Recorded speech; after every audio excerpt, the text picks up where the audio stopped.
everyone. Zach Jones of the Largo Kettering branch and the workforce team, here again with another edition of Career Kickstart Quick Tips. Today's edition of Quick Tips will take on a format that I usually deal with due to my profession. So, it's story time. Today I will give you a story about a particular type of pandemic-proof resume scenario that will give you tips about chronological resumes.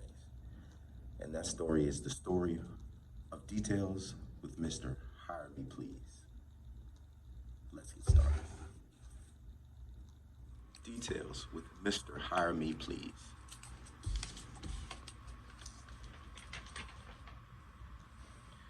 This is the story of Mr. Hire Me Please. Mr. Please was determined that nothing would stop him from achieving employment in 2020. Mr. Please signed up at his local college and took certification courses to improve his skill set and even took workshops to improve his chances of being hired. He determined from the workshops that his best resume format would be that of a chronological resume. This was one of the best ways he knew that he would be able to sell himself. He could give a potential employer a track record of his experience, and that would help tremendously. Mr. Please spent time crafting a proven resume that he thought would achieve those things, and he even took the time to work on his networking as well.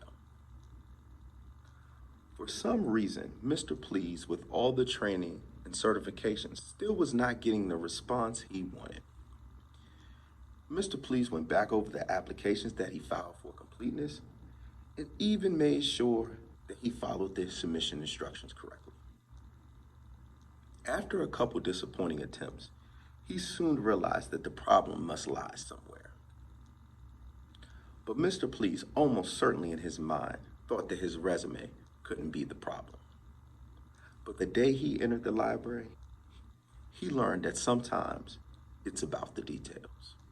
As he approached the information desk in the branch, he was greeted by Mr. J, the librarian. Mr. Please expressed his grievances with his employment efforts at the current moment.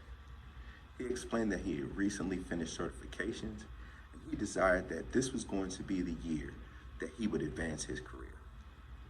He then confidently told the librarian that it couldn't possibly be his resume. He handed the librarian a copy and replied, "Go ahead, see for yourself."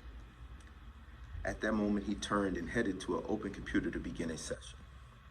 The librarian, who had expertise in workforce development, began browsing the resume and almost immediately began to see the problems that Mr. Please believed to be non-existent.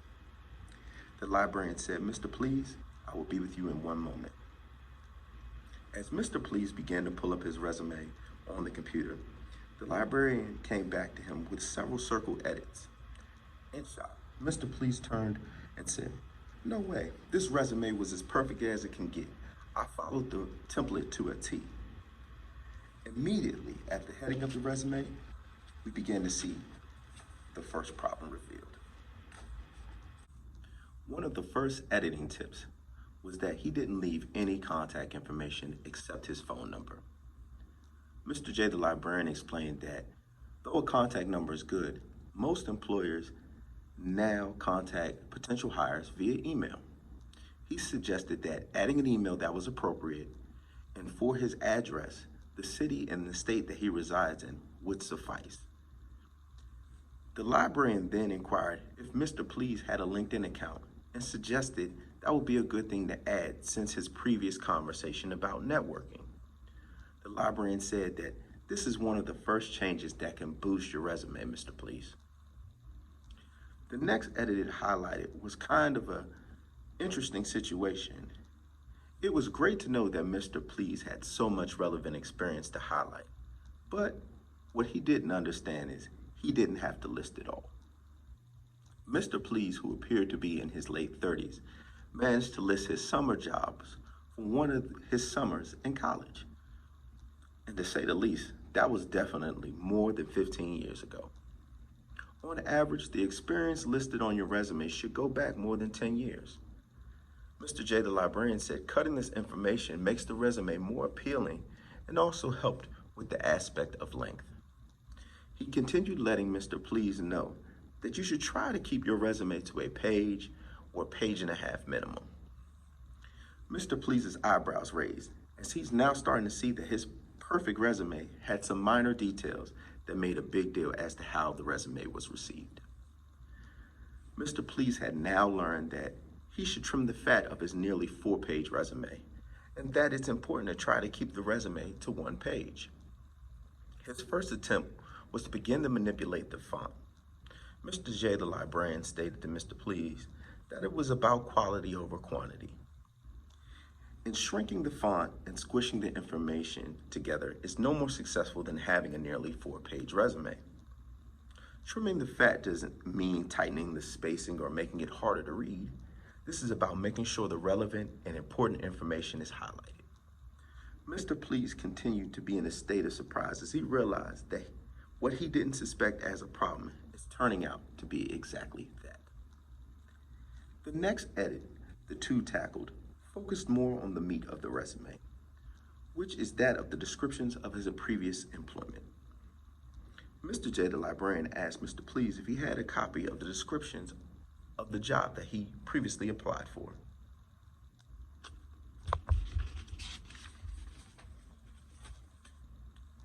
In that moment, it was immediately apparent that Mr. Please had stolen the job descriptions and molded his other job descriptions around it.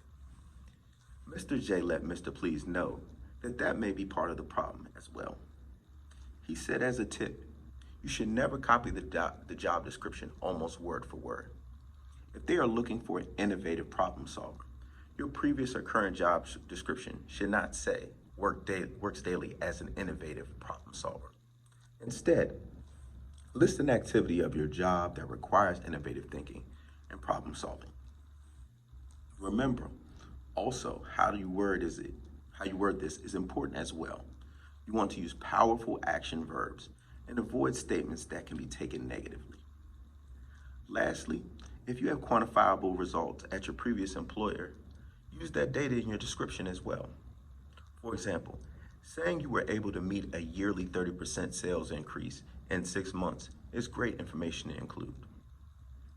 Mr. Please, blown away at this point, said, "Wow, I never would have thought that the details like that would make such a difference." He said, "Even as I'm editing this now, I can see how this is selling my skills even better than before." Looking down, Mr. J paused and chuckled a little at this point in their interaction and said, "Mr. Please, did you really just list that you have a limited collection of Star Trek figurines from your childhood?" Mr. Please responded, "What, you're not a Trekkie?" Mr. J responded, "No, I'm not. And also, you have to remember that the hiring manager of the employer may not be one as well. So, this is some fat that he could trim along with other non-relevant information." Mr. J, getting to the last page, said to Mr. Please, "You mentioned that you completed some certifications recently."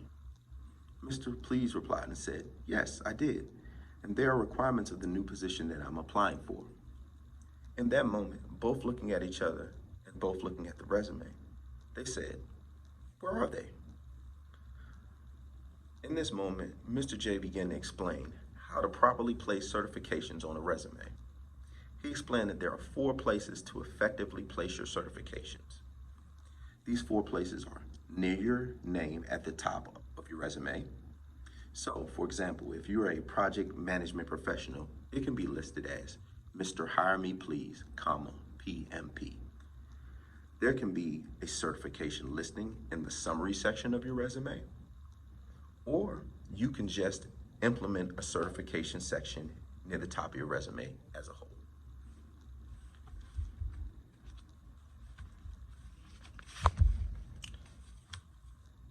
Finally, the last place, he said, is within the work experience portion of your resume. You can place it with the applicable jobs where you implemented the certification that you have. At this time, Mr. Please continued to work on the edits suggested by Mr. J and applied for several jobs with his newly improved resume. In the weeks following, Mr. Please returned to the library and thanked Mr. J as he was scheduled for multiple interviews in the upcoming weeks. In this story of Mr. Please, we learned that the details of a resume content are just as important as the format.